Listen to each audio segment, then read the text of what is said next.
Hi, welcome to Sumi talkies. ഭയം, ഭക്തി, ബഹുമാനം. ഭ ഭ ഭ.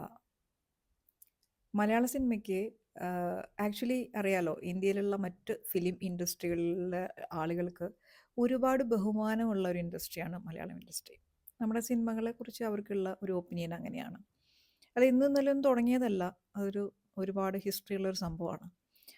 അപ്പോൾ ഈ ഒരു നമ്മുടെ ഒരു ലിനേജ് ഉണ്ടല്ലോ, ഈ ഒരു സംഭവം പോവാനായിട്ട് ഇതുപോലെയുള്ള ഒരു സിനിമ മതി. അധികമൊന്നും ആവശ്യമില്ല. അതാണ് ഈ സിനിമയെക്കുറിച്ചുള്ള ഒരു ഓവറോൾ റിവ്യൂ എന്ന് പറയുന്നത്. പിന്നെ റിവ്യൂ ചെയ്യുന്നതുകൊണ്ട് നമുക്ക് കുറച്ച് ഡീറ്റെയിൽസ് പറയാതിരിക്കാൻ പറ്റില്ല. അതുകൊണ്ട് മാത്രമാണ് ഈ റിവ്യൂ ഞാനിങ്ങനെ എക്സ്റ്റെൻഡ് ചെയ്ത് കൊണ്ടുപോകുന്നത്. ഇത്രയും വൃത്തികെട്ട ഒരു സിനിമ മലയാള സിനിമയുടെ ചരിത്രത്തിൽ ഉണ്ടായിട്ടുണ്ടോ എന്ന് എനിക്കറിയില്ല. എന്തായാലും എന്തെങ്കിലുമൊക്കെ നമ്മൾ കണ്ട വളരെ മോശം സിനിമകളുണ്ട്. പക്ഷെ അതൊന്നും ഈ ലെവലിൽ തരം താന്ന ഒരു സിനിമയല്ല. കാരണം അത്രയ്ക്കും സ്റ്റൂപ്പ് ടു ലോ ആയിട്ടുള്ളൊരു സിനിമയാണ് ഈ ഭ ഭ ഭ എന്ന് പറയുന്നത്. ഇതിനെങ്ങനെയാണ് ഈ സിനിമേനെ വിശേഷിപ്പിക്കുന്നത് എനിക്ക് തന്നെ വാക്കുകൾ കിട്ടുന്നില്ല.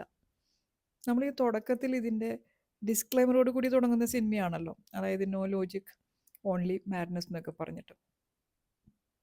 എല്ലാ സിനിമകളിലും ലോജിക്ക് വേണമെന്ന് നിർബന്ധം നമ്മൾ പിടിക്കാറില്ല. കാരണം എന്താണെന്ന് വെച്ചാൽ ആ സിനിമയുടെ ജോൺറ, അത് പറയാൻ ഉദ്ദേശിക്കുന്ന സബ്ജക്റ്റ്, അതിൻ്റെ പർപ്പസ്, അത് പ്രസൻറ്റേഷൻ രീതി എങ്ങനെയാണ് ഒരു ഡയറക്ടർ വ്യൂ ചെയ്യുന്നത്, അതൊക്കെ അനുസരിച്ചിട്ടാണ് ലോജിക്കിനും ഒരു പ്രാധാന്യമുള്ളത്. ഒട്ടും ലോജിക്കില്ലാത്ത സിനിമകൾ നമ്മൾ തീർച്ചയായിട്ടും ക്രിട്ടിസൈസ് ചെയ്യുമെങ്കിലും ഭയങ്കര ലോജിക്ക് എല്ലാ സിനിമകളിലും വേണമെന്ന് ആരും പറഞ്ഞിട്ടില്ല. പിന്നെ ഈ മാഡ്നസ്സിന് ഇവർ കൊടുത്തുള്ള ഡെഫിനിഷൻ എന്താണെന്ന് വെച്ചിട്ടുണ്ടെങ്കിൽ, കുറേ ഓവർ ദ ടോപ്പ് ഒരു ശബ്ദം ഉണ്ടാക്കുക, അതായത് അലറി വിളിക്കുക, തൊട്ടപ്പുറത്തുള്ള ഒരാളോട് കോൺവേഴ്സ് ചെയ്യാനായിട്ട് ഇങ്ങനെ അലറി വിളിച്ചുകൊണ്ട് സംസാരിക്കുക. ഇതാണെന്ന് തോന്നുന്നു ഒരു മാഡ്നസ് എന്ന് പറഞ്ഞാൽ ഉദ്ദേശിക്കുന്നത്. സിനിമാറ്റിക് മാഡ്നസ്, നിങ്ങളുടെ ഒരു ഇൻഫർമേഷന് വേണ്ടി ഈ സിനിമയുടെ എല്ലാ ബാക്ക്ഗ്രൗണ്ടിൽ പ്രവർത്തിച്ച ആൾക്കാരോട് പറയുകയാണ്, ഇതല്ല സിനിമാറ്റിക് മാഡ്നസ് എന്ന് പറയുന്നത്. അപ്പോൾ ഇതിൻ്റെ സ്ക്രിപ്റ്റ് റൈറ്റേഴ്സ് അറിയാലോ, നൂറിൻ ഷെരീഫും ഫാഹിം സഫറുമാണ്. ഇവരോട് രണ്ടുപേരോടും എനിക്ക് പറയാനുള്ളത്, നിങ്ങളൊരു ഫീൽഡിലേക്ക് എൻ്റർ ചെയ്യുമ്പോൾ മിനിമം എന്താണ് സിനിമ, എന്താണ് സ്ക്രിപ്റ്റ്, മിനിമം ഒരു ഒരു നോളജ്, അതിൻ്റെ ഒരു ഡീസൻസി കാണിച്ചുകൊണ്ട് വേണം ഒരു ഫീൽഡിലേക്ക് വരാനായിട്ട്. ആര് നിങ്ങളെ ഇൻവൈറ്റ് ചെയ്ത് ആര് ഈ ഓഫർ തന്നാലും നമ്മളൊക്കെ ഇപ്പുറത്ത് ഇരിക്കുന്നുണ്ട് ആസ് ഓഡിയൻസ് എന്നുള്ള കാര്യം നിങ്ങൾ മറന്നു പോകരുത് നെക്സ്റ്റ് ടൈം എങ്കിലും. അല്ലാതെ ഇത് എന്ത് പറയാനാണ് ഈ സിനിമയെക്കുറിച്ച്? ഈ സിനിമ എത്ര ക്രോർസ് പുറത്തുണ്ടാക്കിയാലും ഇതൊരിക്കലും നിങ്ങൾ ഇതൊരു എന്താ പറയുക, ഒരു നിങ്ങളുടെ കരിയറിൻ്റെ ഒരു ബ്രേക്കായിട്ടോ അല്ലെങ്കിൽ തുടക്കത്തിൽ ആദ്യമായിട്ട് ചെയ്തതാണെന്നാണ് എനിക്ക് തോന്നുന്നത് ഈ സിനിമ, ഈ സ്ക്രിപ്റ്റ്. ഇവർ ഡെബ്യൂ ആൾക്കാരാണ്. എൻ്റെ ഡയറക്ടറായിട്ടുള്ള ധനഞ്ജയ് ശങ്കറും ഡെബ്യൂ ഫിലിമാണ്. അപ്പോൾ നിങ്ങൾ ആരും തന്നെ ഇതിൽ കുറേ കാശുണ്ടാക്കി എന്ന് പറഞ്ഞിട്ട് തീർച്ചയായും നിങ്ങൾ നിങ്ങളുടെ ഒരു പ്രൊഫൈല് ഭയങ്കര ഹൈ ആണെന്ന് വിചാരിക്കരുത്. അതൊരു മിസ്അണ്ടർസ്റ്റാൻഡിങ് ആണ്. ഇത്തരം സിനിമകൾ ഇനി ഭാവിയിൽ ചെയ്യാതിരിക്കാൻ ശ്രമിക്കുക. അതായിരിക്കും നിങ്ങൾ ഈ പ്രൊഫഷനുമായിട്ട് മുന്നോട്ട് കൊണ്ടുപോകുന്നുണ്ടെങ്കിൽ നല്ലത്. പിന്നെ ദിലീപിൻ്റെ കാര്യം പറയാതിരിക്കാൻ പറ്റില്ലല്ലോ അല്ലേ. എന്താണ് ദിലീപ് ചെയ്യുന്നതെന്ന് ദിലീപിന് വലിയ പിടുത്തമൊന്നുമില്ല. എനിക്ക് ദിലീപിനേക്കാളും കൂടുതൽ എനിക്ക് വിഷമമുണ്ടാക്കിയതിൽ മോഹൻലാലിൻ്റെ അപ്പിയറൻസ് ആണ്. മോഹൻലാലിനെ ഈ സിനിമയിൽ ഫസ്റ്റ് ഷോട്ടിൽ കാണുന്ന ആ സമയം തൊട്ട് നമുക്ക് വരുന്ന ഒരു എന്താ അറിയില്ല, മനസ്സിലൊരു ഭയങ്കര വിഷമം വരും. കാരണം മോഹൻലാൽ ഇത്രയും സെൻസ് ഇല്ലേ? ഈ ഇത്രയും ഒരു മലയാളികൾ ഇത്രയും ആരാധിക്കുകയും സ്നേഹിക്കുകയൊക്കെ ചെയ്യുന്നൊരു ആക്ടറിന് ഒരു ഒരു ഒരു ഇങ്ങനത്തെ ഒരു കാസ്റ്റ് ചെയ്യപ്പെടുമ്പോൾ, ഇങ്ങനത്തെ ഒരു സിനിമയിൽ വരുമ്പോൾ ഒരുപാട് മോഹൻലാലിൻ്റെ റെട്രോ കുറേ റെഫറൻസുകളൊക്കെ മോഹൻലാൽ എന്നെ കാണിക്കുന്നുണ്ട്, ഡയലോഗുകളും ഉണ്ട്. ഇതൊക്കെ ചെയ്യണ സമയത്തെ നമുക്ക് മോഹൻലാലിനെ സ്ക്രീനിൽ കാണുമ്പോൾ നമുക്കൊരു പെയിൻ വരാണ്. എന്തിനാണ് ഇങ്ങനെയുള്ള ഒരു റോളിലേക്ക് ഇങ്ങനെ സ്വയം ചെന്ന് ചാടി കൊടുക്കുന്നതെന്ന് മനസ്സിലായില്ല. ഓക്കെ, അതിൽ ബിഗ് ബ്രോ സപ്പോർട്ട് നന്നായിട്ട് കാണിക്കുന്നുണ്ട്. അപ്പോൾ ദിലീപ് മോനെ എന്ത് ചെയ്താലും നീ ഇങ്ങനെ തിരിച്ചു വരുമ്പോൾ ഞങ്ങളൊക്കെ ഇവിടെ ഉണ്ട്, ഞങ്ങളിങ്ങനെ നിന്നെ സെലിബ്രേറ്റ് ചെയ്യാൻ ഞങ്ങളൊക്കെ ഇവിടെ ഉണ്ട്. ഈ മെസ്സേജ് വളരെ ക്ലിയർ ആണ് സിനിമയിൽ. അത് മോഹൻലാലും ദിലീപും തമ്മിലുള്ള എല്ലാ സീക്വൻസിലും നിങ്ങൾക്കിത് സെൻസ് ചെയ്യാൻ പറ്റും. മനസ്സിലായില്ലേ? അത് എന്തെങ്കിലും ആയിക്കോട്ടെ, നമ്മൾ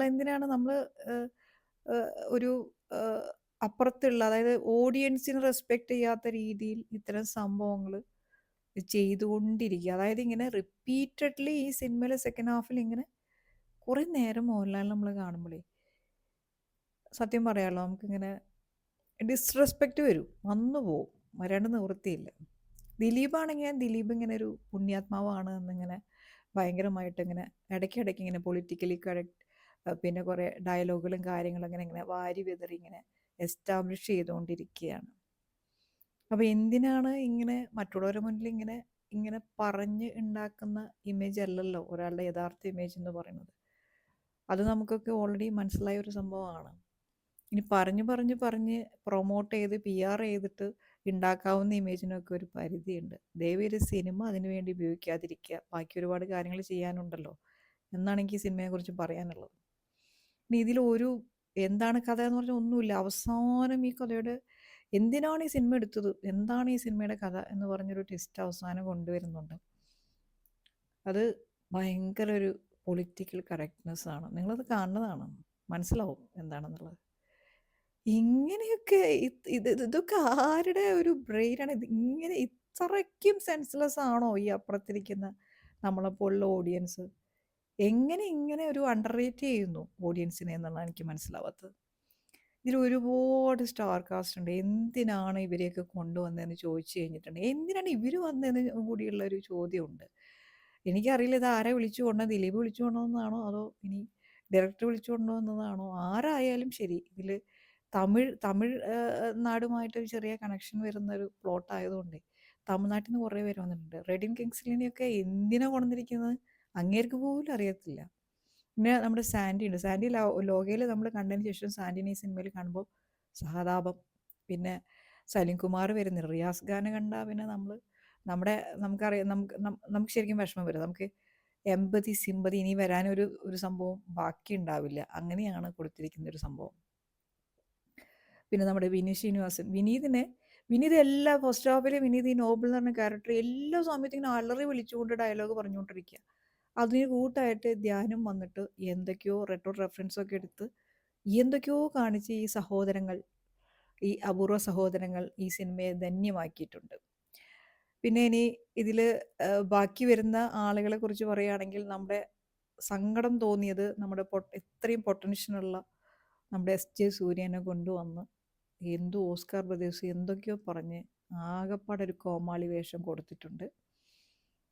പിന്നെ ഇതിൽ ഒരു കാര്യം ഇതിൽ എനിക്ക് ഭയങ്കര ഇൻട്രസ്റ്റിംഗ് ആയി തോന്നിയൊരു സംഭവമുണ്ട്. നമ്മുടെ ബൈജു സന്തോഷ് ഉണ്ടല്ലോ, ബൈജുവിന് ഒറ്റ രീതിയിൽ അഭിനയിക്കാൻ അറിയും. ഒരു സ്റ്റൈല് മാത്രമേ ഈ തുടക്കം തൊട്ട് ഈ സിനിമ തുടങ്ങിയ ഏത് കാലത്താണ് ബൈജു ആക്ടിങ് തുടങ്ങി അവസാനം വരെ ബൈജുവിന് ആ ഒരു സ്റ്റൈലാണുള്ളത്. ഇതുവരെയുള്ള ആക്ടിങ്ങിൽ ഈ സ്റ്റൈല് ബൈജുവിന് വിട്ട് കളിക്കാൻ പറ്റില്ല. ഞാനിത് ലൂസിഫറിൽ പല സിനിമകളിൽ അതായത് മറ്റൊരാളെ കൺട്രോൾ ചെയ്തിട്ട് ആളുകളെ ആക്ടേഴ്സിനെ തിരിക്കുമല്ലോ, ആ ഒരു രീതിയിൽ തിരിക്കാൻ പറ്റാത്തൊരു നടനാണ് ബൈജു എന്ന് എനിക്ക് എപ്പോഴും തോന്നിയിട്ടുണ്ട്. അതുകൊണ്ട് ഈ സിനിമയിൽ ബൈജു മാത്രം രക്ഷപ്പെട്ടു. റോളിലൊന്നും ഒരു കാര്യം ഉണ്ടായിട്ടല്ല ഞാൻ പറയുന്നത്. ഈ CK ജോസഫ് എന്ന് പറഞ്ഞ CM എന്നെ തട്ടിക്കൊണ്ടുപോകുന്ന ഷോട്ടൊക്കെ കഴിഞ്ഞ് നമ്മൾ ആളെ കാണുമ്പോൾ ആൾ ബൈജു ആയിട്ട് തന്നെ ഇരിക്കുന്നുണ്ട്. വേറെ ആർക്കും ആ ഒരു ഗട്ട്സ് അല്ലെങ്കിൽ അത്തരം ഒരു പ്രൊഫൈൽ ഈ സിനിമയിലില്ല. ശരണ്യനൊക്കെ എന്തൊരു നല്ല നടിയാണെന്നറിയോ. എന്തിനാണ് ഇതുപോലത്തെ ഒരു സംഭവത്തിലേക്ക് കൊണ്ടുവന്നിരിക്കുന്നതെന്ന് എനിക്കറിയില്ല. എന്തിനാണ് ഇവരൊക്കെ വന്നതെന്നും ഒരു പിടുത്തം കിട്ടിയിട്ടില്ല. ഇനി ആരൊക്കെയോ ഉണ്ട് കേട്ടോ. വേറെ എനിക്ക് ഇനി പറയാൻ ആരെയാണ് വിട്ടുപോയെന്ന് എനിക്ക് ഓർമ്മയില്ല. കാരണം വെച്ചിട്ടുണ്ടെങ്കിൽ നമുക്ക് വിട്ടുപോയാലും ഒരു കുഴപ്പമില്ല. ഇവർക്കൊന്നും യാതൊരു തരത്തിലുള്ള ഇമ്പോർട്ടൻസ് ഉള്ളൊരു സിനിമയല്ല. അപ്പം പിന്നെ പറഞ്ഞാലും പറഞ്ഞില്ലെങ്കിലും എന്താണ് ഒരു കുഴപ്പമില്ല. നമ്മളെ ബാലു വർഗീസ് എന്താണ് സംഭവം എന്ന് എനിക്ക് മനസ്സിലായില്ല. എന്താണ് അവസ്ഥ? സിദ്ധാർത്ഥ് ഭരതനൊക്കെ ഒരു എന്താ പറയുക, സിദ്ധാർത്ഥ് ഭരതൻ്റെയൊക്കെ ഒരു അഗെയിൻ ഒരു നമുക്ക് സിമ്പതി എമ്പതി കൊടുക്കുന്ന ഒരു സംഭവമാണ്.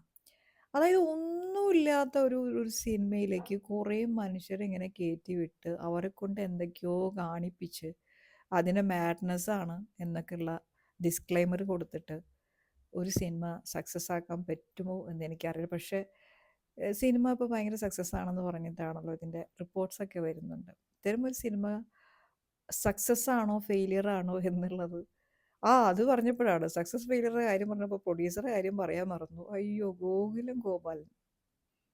ആളുകൾക്ക് ഇത്രയും അഭിനയിക്കാനുള്ള ആഗ്രഹം ഉണ്ടെന്ന് നിങ്ങൾ ഈ സിനിമ കണ്ടാൽ മനസ്സിലാക്കും. എന്താണ് ആള് ചെയ്തുകൊണ്ടിരിക്കുന്നത്? എന്തിനാണ് ഇതിൻ്റെ ആവശ്യം എന്തിനാണ്? വല്ല നമുക്ക് ഓക്കെ വെറുതെ ഇങ്ങനെ ഇരിക്കുന്ന വല്ല ഷോട്ടോ അങ്ങനെയൊക്കെ ആണെങ്കിൽ ഓക്കെ നമുക്ക് നമുക്ക് മനസ്സിലാവും ഒരു പ്രൊഡ്യൂസർക്ക് സിനിമയിൽ തല കാണിക്കാൻ ആഗ്രഹമുണ്ട്. അങ്ങേര് മലയാള സിനിമയെ നന്നായി സപ്പോർട്ട് ചെയ്യുന്നൊരു മനുഷ്യനാണ്. ഓക്കെ അത് നമ്മൾ അലൗ ചെയ്യാൻ കുഴപ്പമില്ല. ഇത് അങ്ങനെ വല്ലതും ആണോ? എന്തായാലും ഇതുപോലെ ഈ ഭയം, ഭക്തി, ബഹുമാനം, ഭ ഭ ഭ പോലൊരു സിനിമ മലയാള സിനിമയിൽ ഇനി ഒരിക്കലും ആരും എടുക്കാതിരിക്കട്ടെ. നമുക്കത് കാണാനുള്ളൊരു ഗതി വരാതെ ഇരിക്കട്ടെ എന്ന് മാത്രമാണ് ഈ സിനിമയെക്കുറിച്ചുള്ള എൻ്റെ യഥാർത്ഥമായിട്ടുള്ളൊരു റിവ്യൂ എന്ന് പറയുന്നത്. ആരും ഈ സിനിമ കാണണമെന്ന് ഞാൻ ഒരിക്കലും പറയില്ല. ബാക്കിയൊക്കെ നിങ്ങളുടെ ഇഷ്ടം. Thank you so much for watching.